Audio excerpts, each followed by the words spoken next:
In a world where money can buy everything, one mother learned that kindness is priceless. When her luxury car broke down, a humble mechanic changed more than just her tires. He changed her heart. What happened next will touch your soul. Now, let's get started. The morning sun spread its golden light across the wide streets of Connecticut, bouncing off the gleaming glass of Victoria Hale's mansion. She sat by her window, a cup of untouched coffee growing cold beside her. Her home was filled with luxury, crystal chandeliers, rare paintings, and silence. But wealth had failed her where it mattered most. Her 5-year-old daughter, Lily, had been born with a condition that kept her from walking. Every doctor she hired promised miracles, but months of therapy brought little hope. Victoria had everything, except the one thing her heart prayed for every day. That day, she had an important meeting across town and decided to bring Lily along for fresh air. The Rolls-Royce glided down the quiet suburban road until it shuddered and stopped. Her driver cursed softly under his breath. Smoke rose from under the hood. "We can't move, ma'am," he said nervously. Victoria sighed and stepped out, the sharp click of her heels echoing in the still air. Her eyes caught an old workshop nearby, Cole's Auto Repair. It looked small, dusty, out of place among the polished homes around it. But she had no choice.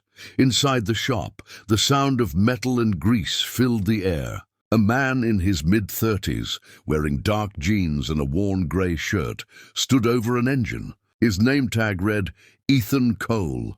His hands were stained, his smile easy, his eyes honest. When Victoria entered, he wiped his hands and stood up. "Can you fix a Rolls-Royce?" she asked, her tone clipped. Ethan chuckled softly. "I can fix anything that's got an engine, ma'am. Might take a bit of time, though." His voice was calm, unbothered by her commanding presence. Victoria hesitated, unused to such simplicity. "Do whatever you have to," she replied. As he followed her outside, his eyes fell on the little girl, sitting quietly in the back seat. Lily looked at him with wide, curious eyes, her legs held still in metal braces. Ethan smiled warmly. "Hey there, kiddo. You like cars?" Lily nodded shyly. He picked up a small wrench and held it out to her. "Then you're my helper today," he said. A shy smile crept across her face. For the first time in months, Victoria saw her daughter smile without being told to.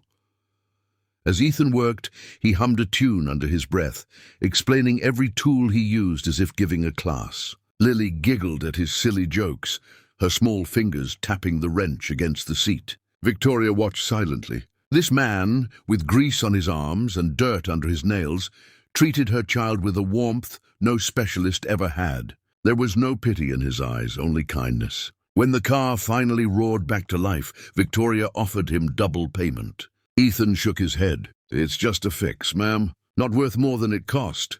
She looked at him, surprised. "You could have taken it," she said. He smiled. "Not my style." That night, Victoria couldn't stop thinking about the man from the workshop. There was something rare about his calmness, something she hadn't seen in years. The next morning, she told her driver to take her back. She claimed it was to check the car, but deep down, she knew it wasn't about the engine. When she walked in, Ethan was wiping oil off his hands. "Back already," he teased. She smiled slightly. "My assistant wanted to see her boss again." Lily peeked from behind her, holding a small toy car he had given her the day before. Days turned into weeks. Victoria found excuses to visit, sometimes with coffee, sometimes just to let Lily spend time there. Ethan never acted impressed by her wealth. He never treated them differently. He showed Lily how to tighten bolts, let her sit on the driver's seat of old cars, and taught her small things about engines. Each laugh that came from Lily's mouth was like a spark in Victoria's soul. For the first time, her house echoed with something real when they returned home. Joy. One afternoon, while Ethan worked on a red pickup, Lily stood near him, balancing slightly on her braces. He noticed the effort in her trembling legs. "Hey," he said softly, "you're stronger than you think." She frowned, concentrating. "I can't." Ethan shook his head. "You can. Don't rush it. Just believe it." His words were gentle but steady, carrying more faith than any therapy session Victoria had ever paid for. That night, as Victoria tucked Lily into bed, her daughter whispered, "Mommy, Ethan says I can walk one day." Victoria smiled faintly. "He might be right, sweetheart."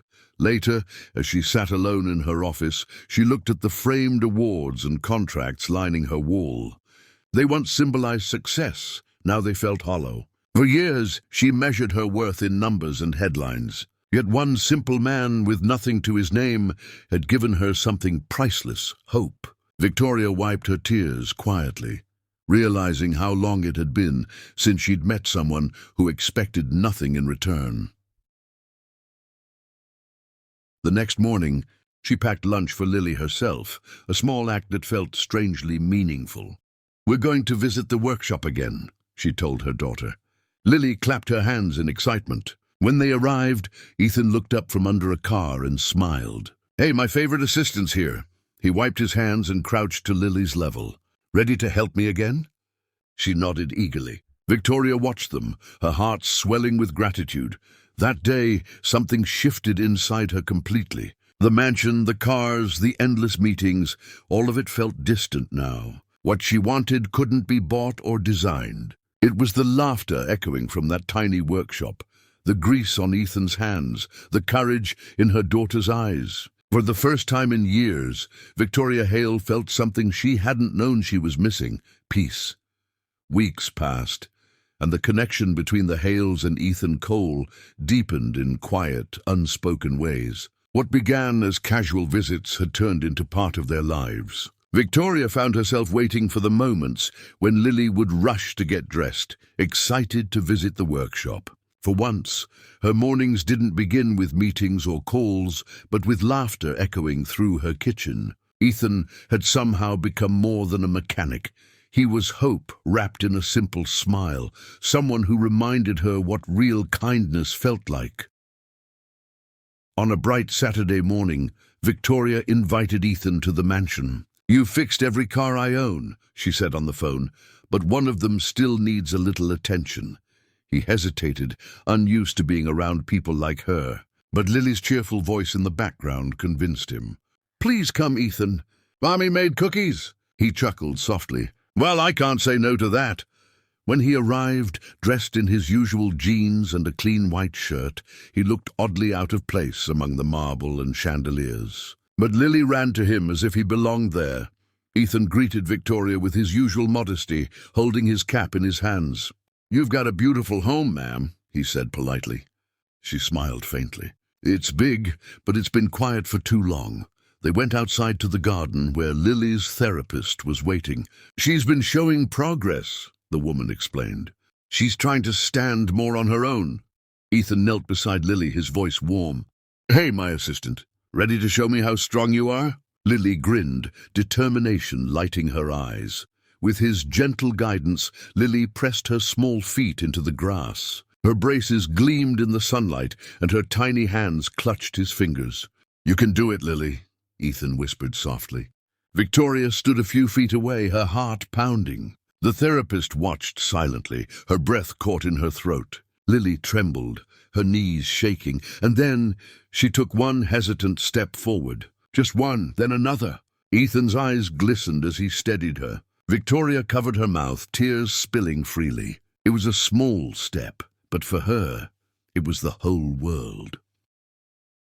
The sound of Lily's laughter filled the garden as she stumbled forward into Ethan's arms. "I did it!" she squealed. "Mommy, I walked!" Victoria ran to her and hugged her tightly, her tears falling onto her daughter's hair. "Yes, baby, you did," she whispered, her voice trembling. Ethan stepped back quietly, his hands shaking slightly, overwhelmed by the moment. The therapist's eyes were wet too. "That was incredible," she murmured. For Victoria, no amount of wealth, no diamond, no mansion had ever felt like this. For the first time in years, she felt alive. Later that evening, the three of them sat on the porch, watching the sunset paint the sky with colors money couldn't buy. Victoria turned to Ethan. "You changed her life today." He shook his head, his voice gentle. "No, ma'am. She did that herself. I just gave her a little faith." She smiled through tears. You've given us more than that. You've given us something I didn't even know we'd lost." He looked away, humbled. "I only did what anyone should do." But Victoria knew that wasn't true. Very few people gave without expecting something back. The next few weeks brought change. Lily began walking short distances every day, laughing louder, smiling wider. The doctors called it unexplained progress, but Victoria knew better. It wasn't science, it was kindness. It was Ethan's belief that had healed something medicine couldn't. She often found herself thinking about him, his steady voice, his simple wisdom. One afternoon, she visited his workshop alone. The place was quiet except for the radio playing softly. Ethan looked up, surprised. "Did the rolls break again?" he joked. She smiled faintly. "No, I came to thank you properly." She handed him an envelope, her tone sincere. "You helped my daughter walk. Please take this." Ethan looked down. It was a check with more zeros than he'd ever seen. He shook his head immediately. "I can't take this, Victoria." She frowned slightly. "Why not?" "You've earned it." He set the envelope back on the counter. "Ma'am, kindness isn't something I sell. I didn't do this for money." His words struck her deeper than she expected. For a moment she didn't know what to say. All her life, she'd lived in a world where everything had a price. But not him. She left that day humbled, her heart heavy but full. A few weeks later she returned to the workshop with a different offer. Not money, but trust. "I want to help you expand this place," she said. "Not because I owe you, but because you deserve it." Ethan hesitated, then smiled faintly. "I'll accept your help, but only if I earn every part of it." And so he did. With her support and his hard work, Cole's Auto Repair became Cole and Hale Mechanics, a symbol of second chances and shared hope. On the day the new workshop opened, Victoria stood proudly beside him. Lily, now walking on her own, ran across the yard, her laughter echoing like sunlight through clouds. "Ethan, look!" she shouted, her small arms wide open. He knelt as she ran straight into his embrace. "That's my girl," he said softly. Victoria wiped her tears, smiling. She finally understood what true wealth meant. Not in gold, not in luxury, but in the hearts that give freely and expect nothing. As the crowd clapped, Ethan turned to her. "You know, ma'am, it's funny," he said with a grin. "You thought I fixed your car, but maybe you were the one who fixed me." She laughed through her tears. "Maybe we fixed each other." The sun dipped behind them, casting golden light on 3 lives forever changed. A mother who found meaning, a mechanic who found purpose, and a little girl who learned to walk with faith. And in that simple act of kindness, they all discovered what it truly means to be rich.